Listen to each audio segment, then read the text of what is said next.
Hello again, everybody. Okay, I've had a lot of requests for this next trick. It's pretty complicated, so I'll get right to it. I'll show you the trick, and then I'll teach you how it's done.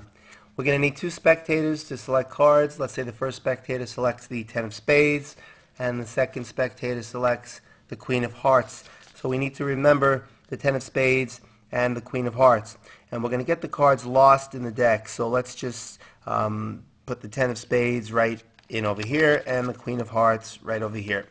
So now we got the deck squared up, and what we're going to do is we're going to take the cards and we're going to separate the deck in half so we can have half the deck face up, half the deck face down, and we're going to shuffle the cards so we've got half of the cards up and half of the cards down, and then that way we will have all the cards completely separated and there'll be no way that we can locate any of the cards.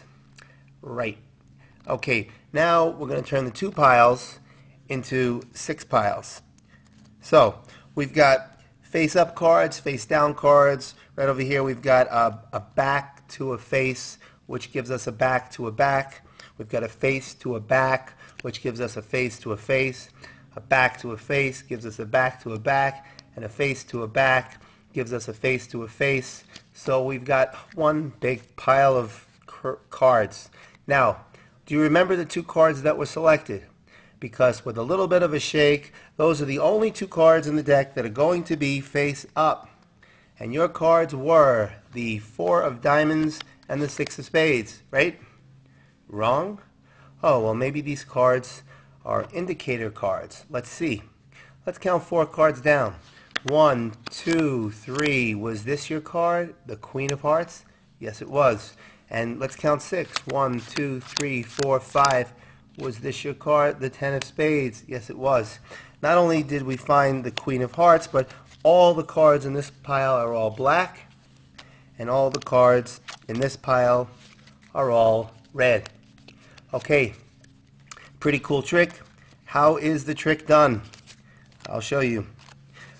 First thing you want to do is separate all the black cards from the red cards and take the card that you want as your indicator card and put it on the top of the deck. We're going to use a 6. Then you take all the red cards, separate them, and we're going to use the 4 as an indicator card for the red cards. Now, what you want to do is make a little pencil mark on the 4 so that you can see it. So when you're spreading through the cards, you can see and know exactly where the 4 is. But you don't want a spectator to be able to see it. So we have the black cards with the 6 on top, the red cards with the 4 on top, and we're ready to go. And just by spreading the cards, we know we can find the 4 just by finding our mark on the cards. So now we have spectator 1 select a card from the top half of the deck. Spectator 2 selects a card from the red half of the deck, the lower half. So now we've got the 9 of clubs and the 2 of diamonds. So what we do is we spread through the cards, find our indicator card, which is right here, which is the 4, and the top indicated card is a 6. We want to use that number to count down and put the card over here. I told you it was complicated. So with the 4 we go 2, 4, 6, but we're not counting out loud, we're just doing it in our head. So 6 cards including the 4 is where we place the black card. Then we can square up the deck just like that. Now we want to go, since the top card is the 6, the other indicator card was the 4, so we want to go 4 cards from the top to put in the second card, the 2 of diamonds. Now we've got all the cards in there in the deck, there's no breaks. Now once again we look for our indicator card with the mark on it, there's the 4, and we split the deck and we turn over half the cards and we keep half the cards face down. Now we say we're going to shuffle the cards, but we do is a stupid shuffle, because what we're really doing is we're getting this one card on top, and we're going to slide the top card, and as we do that, we're separating the two halves, and we're going to put just this half on top of this half. So all we're really doing is shuffling one card and putting this face down card on top of all the face up cards. Then we're going to do a little bit of a riffle down, because we want, I'm sorry, did I do this wrong? No. Then we do there's the 6. So then once we do that, we have the break there, so we're going to drop the 6. It's the bottom card, and that's the other indicator card. So we drop it on there, and now we've got 2 piles. So the way it looks now is you have a face-down card on top of a pile of all face-up cards, and a face-up card on top of a pile of all face-down cards. Okay, and these are your two indicator cards, the 4 and the 6. So now what you do is you go out and in, just like that. Okay, when you go back, you're going to do the exact reverse. The important thing to remember is these cards have to remain on the top. So you say, okay, a back to a face gives you a back to a back. Keep this one face up. A face to a back gives you a face to a face.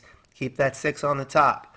A back to a face gives you a back to a back. Keep that one on top. And a face to a back gives you a, keep that one on top. Now, put this indicator card on top of the other one, flip it over, and now you're set.